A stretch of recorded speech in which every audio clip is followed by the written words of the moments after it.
வணக்கம்.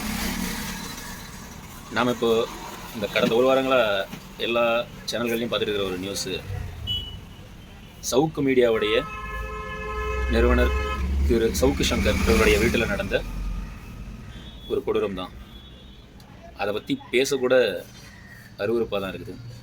தூய்மை பணியாளர்கள் அப்படின்னு சொல்லிட்டு இந்த திராவிடத்தின் இந்தியா கூட்டணியில் இருக்கிற காங்கிரஸும் இணைஞ்சிக்கிட்டு ஒரு செய்கிற பித்தலாட்டம்னே இதை சொல்லலாம்.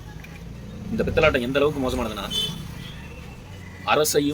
அரசு செய்யும் அவலங்களையும் எதிர்த்து குரல் கொடுத்தா நிச்சயமாக உங்களுக்கும் இதே நிலை தான் அப்படிங்கிறத திரு சவுக்கு சங்கர் அவர்களின் மூலமாக மக்களுக்கு புரிய வைக்க முயற்சிக்கிறாங்க.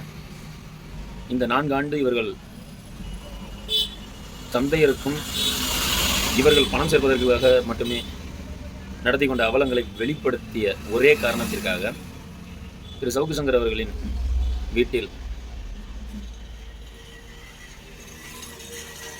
துப்புரவு பணியாளர்கள் என்ற பெயரில் அவரது வீட்டை சூறையாடிய நபர்கள் மீது தற்பொழுது வரை முதல் தகவல் அறிக்கை பதியாதது ஏன் என்ற உணர்வும், இதற்கு பின் நிலையுன்று நிற்பது திராவிடம் சார்ந்த நபர்களும் காங்கிரஸ் மூத்த தலைவர் திரு செல்வ பெருந்தகை என்பதை பெரும் குற்றச்சாட்டாக உள்ளது.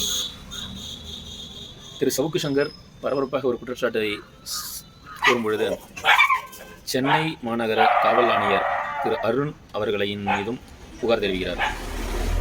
அவர் கூறுவதிலிருந்து ஒரு உண்மை, அவர் தங்கியுள்ள வீட்டின் விலாசம் யாருக்கும் தெரியாத பட்சத்தில் அது எவ்வாறு கசிந்தது என்பது. அவர் நான் காவல் நிலையத்திற்கு மட்டுமே அழைத்திருந்தேன் என்று கூறும்பொழுது, போலீஸ் ஸ்டேஷன்லேருந்து வெளியில் போயிருக்குது அப்படிங்கிறதுக்கு உண்மையிலேயே தமிழக அரசும் காவல்துறையும் வெட்கி திரு சவுக்கு சங்கர் அவர்களிடம் மன்னிப்பு கேட்கணும்.